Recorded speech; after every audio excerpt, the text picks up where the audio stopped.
Hi, welcome to the Crafts channel. My name's Corinne Bradd, and today I want to show you how you can make really pretty tags for gifts, or for tying around a plant pot, or for even popping in a plant pot. And it's just something, it's a decorative item, but it just adds a little special touch to something that you might give somebody as a gift that's shop bought maybe. So we will start. Now I'm using FIMO Air Basic. This is an air dry clay. It comes in a large 500 gram packet, and you can get it in white, and you can also get it in a terracotta colour as well. I'm going to use it in the white, and when you first open it, you'll feel that your clay is quite wet, which is a good thing because it means it has a much longer shelf life. The packaging is such that when you open it, you can close it again, fold it over. I mean, it helps to keep it in an airtight pot if you can, but I just put a couple of rubber bands around this, and it keeps it workable for several weeks. Tear yourself off a chunk and just knead it. Try not to overwork it because you don't want to put air bubbles in it. And if you knead it, you can feel that there's a certain amount of dampness in there. So just on your working surface, just blot that excess moisture, and then lay it on a flat surface with a rolling pin. Now this is actually a FIMO acrylic rolling pin.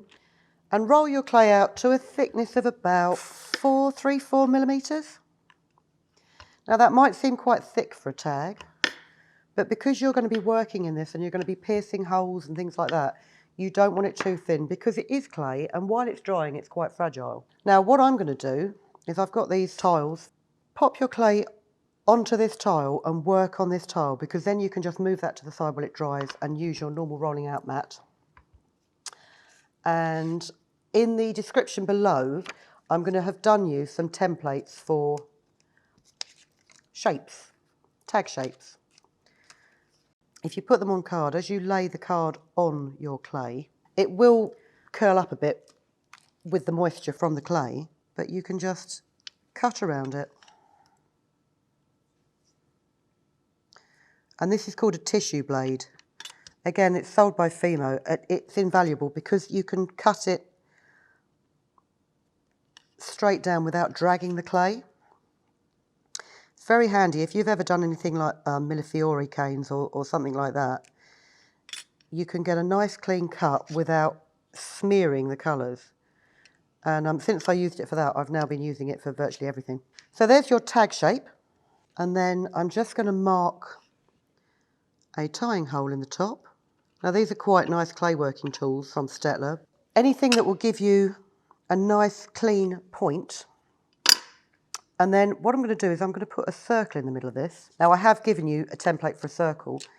The other thing that I found is very handy is cookie cutters. Let's use this one. Pop that in the middle of my tag. Press it down and just get that bit of clay back out of there. And then if you want to do a stitch design like this, what you'll need to do is you'll need to prick holes all the way around the outside of it. Now I've learnt from my costs that don't just go in there and start hammering your holes in there, because invariably you'll get it wrong. Find yourself something like a fairly blunt point and put your top and bottom, side and side, and quarter marks. Just lightly mark it, because then if you go, oh, that one's too close to the edge, you can very carefully rub that down and do another one next to it than if you've put the hole all the way through. I'm just going to put 2 dots between each eighth. And the reason I do this is so that I've got an even number of holes. So once you're happy with the positioning of your holes, make them a little bit bigger.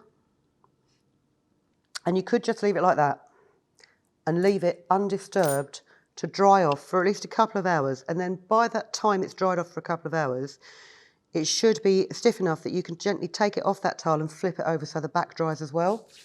I just want to show you one other technique though that you can do, which is like a hammered technique like we have here, because I quite like the look of this, of the depth of glaze that you get with actual pottery. And you just need a ball-ended tool and very gently, randomly tap over there, and don't tap too hard, because if you press too hard, you're going to distort the edges of your circle and the edges of your tag. But also this hammered technique, if you find you've overworked your clay and you've got visible lines in there where you've joined two pieces together, this kind of smooths it out so you've got more of a perfect finish. So I'm just going to finish tapping this, and then if you come back in the next part of the video, I'll show you some tags that I've made with surface decoration and holes that have dried, and I'll show you how to colour them. Click here to see the next part of the video. And if you've enjoyed videos by the Crafts channel, hit the like button. Want to see more of us? Then click subscribe. See you next time.